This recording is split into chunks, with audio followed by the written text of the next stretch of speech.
ना भरने की मेहनत ना फटने की टेंशन। आज मैं आपके लिए लेकर आई हूँ एक कच्चे आलू का ऐसा ज़बरदस्त क्रिस्पी टेस्टी नाश्ता जिसे बनाने में आपको मात्र 5 मिनट लगेंगे और खाने में ये इतना ज़बरदस्त होगा कि आप एक बार बनाकर खाएंगे तो बार बार बनाना चाहेंगे। अगर आपके पास आलू उबालने का समय ना हो तो आप इस नाश्ते को बनाकर खा सकते हैं, क्योंकि इस नाश्ते को बनाने में बहुत ही कम समय लगता है। तो चलिए फ्रेंड, फटाफट से इस नाश्ते को बनाना स्टार्ट करते हैं। तो दोस्तों, इस नाश्ते को बनाने के लिए यहाँ पर हम लेंगे एक मीडियम साइज़ का कच्चा आलू। तो कच्चे आलू को आपको सबसे पहले अच्छे से पील कर लेना है। तो कच्चे आलू का इस्तेमाल करेंगे तो हमारा नाश्ता बहुत ही जल्दी और बहुत ही ज़्यादा क्रिस्पी बनकर तैयार होगा। तो देखिए, यहाँ पर हमने आलू को अच्छे से पील कर लिया है। तो आलू को अच्छे से पील करने के बाद आपको इसे 1 से 2 पानी अच्छे से वॉश कर लेना है, ताकि आलू के अंदर जो भी गंदगी वगैरह हो वो निकल आए। तो चलिए इसे वॉश कर लेते हैं। तो देखिए, यहाँ पर हमने आलू को अच्छे से साफ़ कर लिया है। तो अब इस आलू को हम कद्दूकस करेंगे। तो आलू को कद्दूकस करने के लिए हम इस तरह का महीन वाले ग्रेटर का इस्तेमाल करेंगे। इससे हमारे आलू के लच्छे जो है वो महीन निकलेंगे, और हमारे आलू के लच्छे जितने ज़्यादा महीन होंगे उन्हें पकने में भी उतना ही कम समय लगेगा। इसलिए हम यहाँ पर इस तरह के महीन वाले ग्रेटर का इस्तेमाल कर रहे हैं इसे कद्दूकस करने के लिए। अगर आपके पास इस तरह का महीन वाला कद्दूकस नहीं है तो आप किसी भी तरह के कद्दूकस का इस्तेमाल कर सकते हैं, लेकिन आपको जितना बारीक हो सके उतना बारीक रखना है अपने आलू को। तो देखिए, यहाँ पर हमने आलू को अच्छे से कद्दूकस कर लिया है और इस तरह के हमने महीन लच्छे तैयार कर लिए हैं। तो अब इन लच्छों को हम 2 से 3 पानी अच्छे से वॉश कर लेंगे, क्योंकि इसके अंदर बहुत ज़्यादा गंदगी और स्टार्च वगैरह होता है। तो चलिए फटाफट से इसे हम वॉश कर लाते हैं। तो यहाँ पर हमने आलू के लच्छे को 2 से 3 पानी अच्छे से वॉश कर लिया और आप देख सकते हैं ये काफ़ी अच्छे से क्लीन हो गए। तो हमने इस तरह के एक छन्ने में इसे अच्छे से निकाल लिया है, ताकि इसका एक्स्ट्रा जो वाटर है वो निकल आए।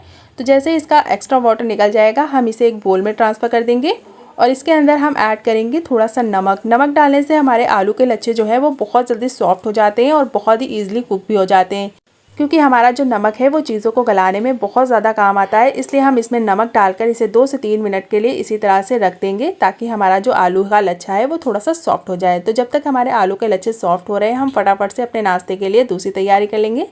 तो फ्रेंड, अब अपने नाश्ते के लिए हम आटा लगाकर तैयार करेंगे। इसके लिए हम एक बोल में इस तरह का एक छन्ना रखेंगे और इसके अंदर हम आटा डालेंगे। सबसे पहले अपने आटे को हम अच्छे से छान लेंगे। आटे को अच्छे से छान कर ही इस्तेमाल करेंगे, इससे हमारे नाश्ते का जो रिज़ल्ट होगा वो बहुत ही ज़्यादा अच्छा आएगा। तो यहाँ पे मैंने 2 कप जितना गेहूँ का आटा लिया है, इसे हमने अच्छे से छान लिया है। आप चाहें तो इस नाश्ते को मैदे से भी बना सकते हैं। तो देखिए, यहाँ पर हमने आटे को अच्छे से छान लिया है। तो अब हम इसके अंदर ऐड करेंगे थोड़ी सी अजवाइन। अजवाइन से हमारे नाश्ते में बहुत ही अच्छा सा फ्लेवर आता है और खाने में इसका टेस्ट भी बहुत ही ज़्यादा अच्छा आता है। तो यहाँ पर अजवाइन को हाथों से मसल करके डाल देंगे, और इसके बाद हम इसमें ऐड करेंगे टेस्ट के अकॉर्डिंग नमक। नमक डालने के बाद अपने नाश्ते को क्रिस्पी करारा और खस्ता बनाने के लिए हम इसमें ऐड करेंगे 2 चम्मच जितना घी। तो यहाँ पे मैंने जमा हुआ घी लिया है। मेल्टेड घी का इस्तेमाल करेंगे तो आप 4 चम्मच घी का इस्तेमाल कर सकते हैं। तो घी और आटे को आपको आपस में अच्छे से मिक्स करना है, इससे ही हमारे नाश्ते में बहुत ही अच्छा सा क्रिस्प आएगा। अगर आप अपने नाश्ते में घी नहीं डालना चाहते हैं तो आप इसकी जगह पर ऑयल का भी इस्तेमाल कर सकते हैं। सरसों के तेल का इस्तेमाल की जगह पर आप किसी भी तेल का इस्तेमाल कर सकते हैं, बस आपको सरसों का तेल इसके अंदर ऐड नहीं करना है। तो यहाँ पर देखिए, आटे और घी को हमने आपस में अच्छे से मिक्स कर लिया है और आटा हमारा काफ़ी अच्छे से बनने लगा है। तो जब इस तरह से ये बनने लगेगा हल्का सा, तब हम इसमें ऐड करेंगे पानी। और पानी आपको एक साथ नहीं डालना है, थोड़ा थोड़ा करके डालना है।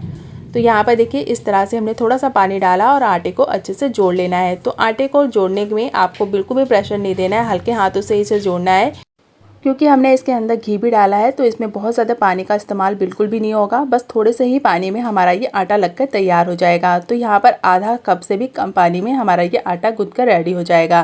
तो देखिए, इस तरह का एकदम सॉफ्ट आटा आपको यहाँ पर लगा कर तैयार करना है। तो आलू के पराठे को बनाने के लिए आपको जितना हो सके उतना सॉफ्ट आटा लगाना चाहिए, इससे हमारा जो आलू का पराठा है वो बहुत ज़्यादा अच्छा बनता है।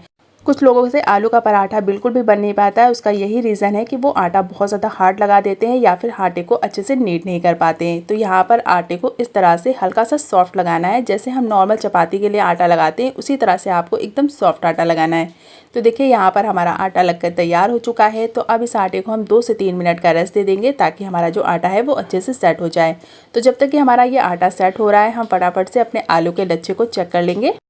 तो 2 से 3 मिनट हो चुके हैं और हमारे आलू के लच्छे काफ़ी अच्छे से सॉफ्ट हो चुके हैं। आप देख सकते हैं इसके अंदर और भी ज़्यादा मॉइस्चर आ चुका है, क्योंकि हमने इसके अंदर नमक डाला था तो इसलिए आलू ने पानी रिलीज़ कर दिया है। तो अब इसका हम जो एक्स्ट्रा वाटर होगा वो उससे हम स्क्वीज़ कर लेंगे और इस तरह से आलू के लच्छे को अच्छे से ड्राई कर लेंगे। ध्यान रखिएगा कि आलू के लच्छे में बिल्कुल भी पानी नहीं होना चाहिए। अगर आप इसे हाथों से ना कर पाए तो आप इसे किसी कॉटन कपड़े पे डालकर भी इसका पानी निकाल सकते हैं। तो यहाँ पर आप इसके अंदर हम ऐड करेंगे 2 से 3 बारीक कटी हुई हरी मिर्च। हरी मिर्च आप अपने स्पाइस के अकॉर्डिंग डालिएगा। अगर आप बच्चों के लिए बना रहे हैं तो आप हरी मिर्च को पीस का भी इस्तेमाल कर सकते हैं या फिर इसको स्किप करके आप लाल मिर्च का भी इस्तेमाल कर सकते हैं। इसके बाद अपने नाश्ते को और भी ज़्यादा स्पाइसी बनाने के लिए हम इसमें डालेंगे आधा छोटा चम्मच जितना रेड चिली फ्लेक्स। इससे हमारे नाश्ते में बहुत ही अच्छा सा स्पाइस आएगा। अगर आपकी हरी मिर्च बिल्कुल भी तीखी ना हो तो भी आप इसे डाल सकते हैं। इसके बाद हम इसमें डालेंगे अदरक लहसुन का पेस्ट और साथ ही हम इसमें डालेंगे एक बारीक चॉप की हुई प्याज। तो प्याज को हम हाथों से इस तरह से अच्छे से मसल करके डाल देंगे। इससे हमारे प्याज के जो लच्छे हैं वो खुल जाएंगे और आलू के अंदर ये अच्छे से मिक्स हो जाएंगे। तो यहाँ पर अगर आप प्याज या फिर लहसुन वगैरह नहीं खाते हैं तो आप उसे स्किप भी कर सकते हैं, लेकिन प्याज और आलू का कॉम्बिनेशन बहुत ज़्यादा अच्छा आता है, इसलिए आप इसमें ऐड कीजिएगा, बहुत ही ज़्यादा अच्छा सा टेस्ट आएगा। तो प्याज डालने के बाद अब हम इसमें ऐड करेंगे खूब सारी फ्रेश बारीक कटी हुई हरी धनिया और इन सभी चीज़ों को डालने के बाद इसके अंदर हम ऐड करेंगे थोड़े से मसाले। तो यहाँ पर हम सबसे पहले इसमें डालेंगे आधा छोटा चम्मच जितना धनिया पाउडर। साथ ही हम इसमें ऐड करेंगे आधा छोटा चम्मच जितना गरम मसाला पाउडर। इसके बाद हम इसमें डालेंगे आधा छोटा चम्मच जितना चाट मसाला पाउडर। इससे हमारे नाश्ते में बहुत ही चटपटा सा फ्लेवर आएगा। अगर आपके पास चाट मसाला नहीं है तो आप इसकी जगह पर अमचूर पाउडर या फिर नींबू के रस का भी इस्तेमाल कर सकते हैं, लेकिन मेक श्योर कीजिएगा कि अमचूर पाउडर डालें, क्योंकि नींबू का रस डालेंगे तो इसके अंदर मॉइस्चर आ जाएगा। तो ये आप फटाफट से इन सारी चीज़ों को हम अच्छे से मिक्स कर लेंगे। तो इन सारे ही मसालों को आलू के अंदर अच्छे से मिक्स कर लेना है। मेक श्योर कीजिएगा हाथों से मिक्स करें, इससे आपके आलू के लच्छे में काफ़ी अच्छे से मसाले मिल जाएंगे। तो देखिए यहाँ पर हमारी ये चटपटी सी स्टफिंग बनकर रेडी हो चुकी है। तो इसे अभी हम साइड में रख देंगे और आप फटाफट से अपने आटे को चेक कर लेंगे। तो देखिए यहाँ पर हमारा आटा भी काफ़ी अच्छे से सेट हो चुका है और यहाँ पर इसे रेस्ट देने के बाद हमारा आटा थोड़ा सा और भी ज़्यादा सॉफ्ट हो जाता है। यहाँ पर आप इसे चेक कर सकते हैं कितना ज़्यादा सॉफ्ट है। तो अब इसके अंदर हम ऐड करेंगे थोड़ी सी बारीक कटी हुई हरी धनिया और साथ ही इसमें ऐड करेंगे थोड़ी सी रेड चिली फ्लेक्स। आप चाहें तो यहाँ पर इस टाइम पर सफ़ेद तिल भी इसमें ऐड कर सकते हैं और इन सभी चीज़ों को डालकर हम इसे अच्छे से मिक्स कर लेंगे। आप चाहे तो इसे स्टार्टिंग में ही आटे के अंदर मिक्स कर दें। यहाँ पर मैं भूल गई थी इसलिए मैंने बाद में ऐड कर दिया है। तो इससे हमारा जो आटा है वो भी काफ़ी अच्छे सा चटपटा सा लगता है, इसके अंदर भी बहुत ही अच्छा सा टेस्ट आ जाता है, इसलिए हमने इसमें भी सारे स्पाइसेस ऐड किए। तो अब फटाफट से अपने नाश्ते को हम बनाना स्टार्ट करेंगे। तो इसके लिए हम इस तरह का एक बड़ा सा पेड़ा तोड़ लेंगे। तो एकदम मीडियम साइज़ का पेड़ा तोड़ेंगे, जितना हम नॉर्मल चपाती बनाने के लिए पेड़ा तोड़ते हैं उतना ही। तो इसी तरह से अपने सारे पेड़ों को हम तैयार कर लेंगे और इसे हाथों से अच्छे से चिकना कर लेंगे। तो यहाँ पर मैंने इसकी 5 लोइयाँ बनाकर तैयार कर ली हैं। तो अब फटाफट से अपने नाश्ते को हम बनाना स्टार्ट करेंगे। तो यहाँ पर सबसे पहले एक लोई को हम ले लेंगे और इसके ऊपर हम थोड़ा सा ऑयल लगा लेंगे। आप चाहें तो ऑयल की जगह पर यहाँ पर थोड़े से सूखे आटे को भी स्प्रेड कर सकते हैं। इसे बेलने के लिए जो भी आपको आसान लगे वो आप कर सकते हैं। तो सबसे पहले हम इसे बेल लेंगे। तो जितना पतला हो सकेगा उतना पतला हम इसे बेलेंगे और जितना बड़ा हो सकेगा उतना बड़ा बेलेंगे। तो यहाँ पर आपको किसी भी तरह की क्वायर शेप नहीं देनी है, जिस तरह से भी आप इसे बेल सकते हैं आप बेल लें। तो देखिए यहाँ पर हमने इस तरह से इसे बेल लिया है। तो ये जो रोटी है वो बहुत ज़्यादा पतली भी नहीं होनी चाहिए और बहुत ज़्यादा मोटी भी नहीं। तो यहाँ पर हमने एक रोटी को बनाकर तैयार कर लिया है। तो अब हमने जो अपनी स्टफिंग तैयार की है उसे हम ले लेंगे और इस स्टफिंग को हम रोटी के चारों तरफ अच्छे से स्प्रेड करेंगे और इसे हाथों से भी अच्छे से सेट कर देंगे। तो स्टफिंग की क्वांटिटी आप अपने अकॉर्डिंग इसमें रख सकते हैं, कम या ज़्यादा कर सकते हैं। तो यहाँ पर मैंने देखिए स्टफिंग को अच्छे से सेट कर लिया है रोटी के चारों तरफ। तो अब एक नाइफ़ की हेल्प से हम इस तरह से इसको लंबाई में पट्टी की तरह कट कर लेंगे। तो आधा इंच की दूरी पर इसे इस तरह से एकदम पट्टी की शेप में कट कर लेंगे लेयर की तरह। और उसके बाद एक एक पट्टी को हम इस तरह से रोल करते जाएंगे और दूसरी पट्टी को हम इस तरह से जोड़ते जाएंगे। तो एक के ऊपर एक करके इस तरह से आपको एकदम इसका एक बड़ा सा पेड़ा तैयार कर लेना है। इससे हमारे जो पराठे हैं उसमें बहुत ही अच्छी सी लेयर आएगी और आलू की जो स्टफिंग है वो बिल्कुल भी बिखरेगी नहीं, अंदर चली जाएगी इसकी। तो देखिए इस तरह से अपनी सारी पट्टियों को हम अच्छे से फोल्ड करेंगे। तो साइड वाली पट्टी को पहले फोल्ड कर लेंगे ताकि इसकी जो लेयर है वो मोटी पतली ना हो। तो देखिए इस तरह से हमने ये एक पेड़ा तैयार कर लिया है। तो इसी तरह से आपको दूसरा पेड़ा भी बना लेना है। तो सबसे पहले आपको इसे मैं बेल कर दिखा देती हूँ। तो यहाँ पर ये जो आलू है वो थोड़ा सा पानी रिलीज़ करता है, इसलिए पहले हम इसे हाथों से ही हल्का सा इस तरह से बढ़ा लेंगे और इसे बेलने के लिए अब हम इसके ऊपर थोड़ा सा सूखा आटा लगाएंगे। तो सूखा आटा लगाने से हमारे आलू के अंदर जो भी मॉइस्चर होगा वो बिल्कुल ख़त्म हो जाएगा और जब आप इसे बेलेंगे तो ना तो ये चकले पर चिपकेगा ना ही ये आपके बेलन पे चिपकेगा। तो देखिए यहाँ पर हमने इस तरह से सूखा आटा दोनों साइड अच्छे से स्प्रेड किया है। तो अच्छी क्वांटिटी में आपको सूखा आटा डालना है ताकि ये बिल्कुल भी चकले पर चिपके ना। तो अब इसे हम इस तरह से हल्के से प्रेस कर लेंगे और इसे बहुत ही हल्के हाथों से आपको इसे बेल लेना है। तो देखिए जितना बड़ा हो सके और जितना पतला हो सके उतना पतला बेल लीजिए आप इसे। तो यहाँ पे देखिए हमारा ये पहला पराठा बनकर रेडी हो चुका है। इसी तरह से मैं आपको दूसरा पराठा बनाकर भी दिखा दूँगी। तो यहाँ पर आप देख सकते हैं इसकी जो थिकनेस है वो इस तरह की है, बहुत ज़्यादा पतला भी नहीं और बहुत ज़्यादा मोटा भी नहीं। तो अभी हम इसे साइड में रखेंगे और अब फटाफट से अपने दूसरे पराठे को हम बनाना स्टार्ट करेंगे, वो भी दूसरी तरीके से। तो जो भी तरीका आपको पसंद आए उस तरीके से आप इस नाश्ते को बना सकते हैं। तो यहाँ पर सेम फिर से हम एक गोल रोटी बेल लेंगे और इसके ऊपर हम फिर से स्टफिंग को अच्छे से फिल कर लेंगे। इसे अच्छे से सेट करने के बाद आपको एक नाइफ़ की हेल्प से इस तरह से इसमें बीच से कट लगाना है और अब इसे इस तरह से रोल करते जाना है। तो देखिए एक साइड से आपको इसे इस तरह से रोल करना है। तो ये जो दूसरा तरीका है, अगर आप इस तरीके से आलू के पराठे को बनाएंगे तो आलू की स्टफिंग बिल्कुल भी बिखरेगी नहीं, ये आलू के पराठे के अंदर ही अच्छे से सेट हो जाएगी और इसे बेलने में आपको बिल्कुल भी प्रॉब्लम नहीं आएगी।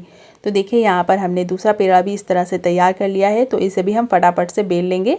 तो देखिए यहाँ पर हमारे ये 2 पराठे बनकर रेडी हो चुके हैं। तो चलिए फटाफट से इसी तरह से अपने सारे पराठे को हम बनाकर रेडी कर लेते हैं। तो फ्रेंड्स हमने अपने सारे पराठे बनाकर तैयार कर लिए हैं। तो अब चलिए फटाफट से इन्हें हम सेक लेते हैं।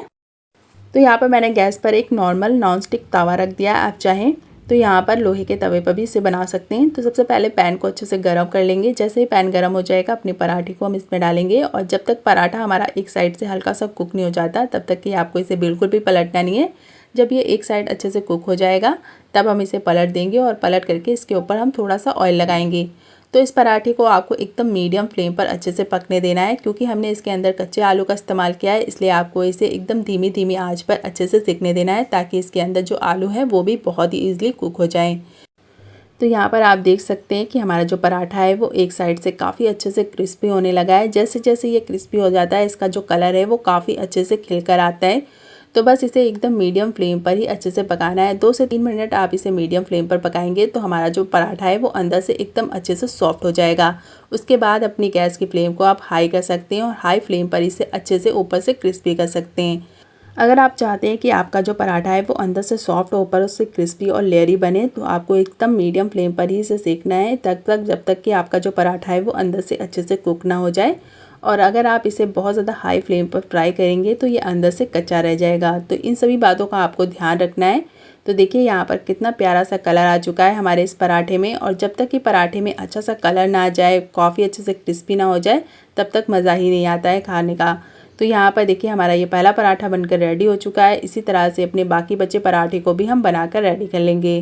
तो चलिए फटाफट से इसी तरह से अपने बाकी बचे पराठे को भी बना लेते हैं।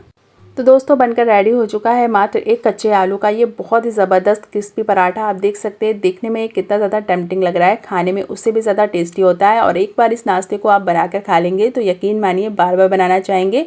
बहुत ही ज़्यादा टेस्टी और बहुत ही ज़्यादा क्रिस्पी बनकर तैयार होता है। तो ज़रूर से ट्राई कीजिएगा और हमें कमेंट में बताइएगा कि आपको हमारी आज की रेसिपी कैसी लगी। वीडियो में अगर आपको कुछ भी पसंद आया हो तो एक लाइक ज़रूर दीजिएगा और अगर चैनल पर नए हैं तो चैनल को सब्सक्राइब करके बेल आइकन को भी ज़रूर प्रेस कीजिएगा। तो चलिए मिलते हैं नेक्स्ट वीडियो में ऐसी ही नई मज़ेदार रेसिपीज़ के साथ। तब तक के लिए अपना ख्याल रखें। Bye bye and take care and thanks for watching.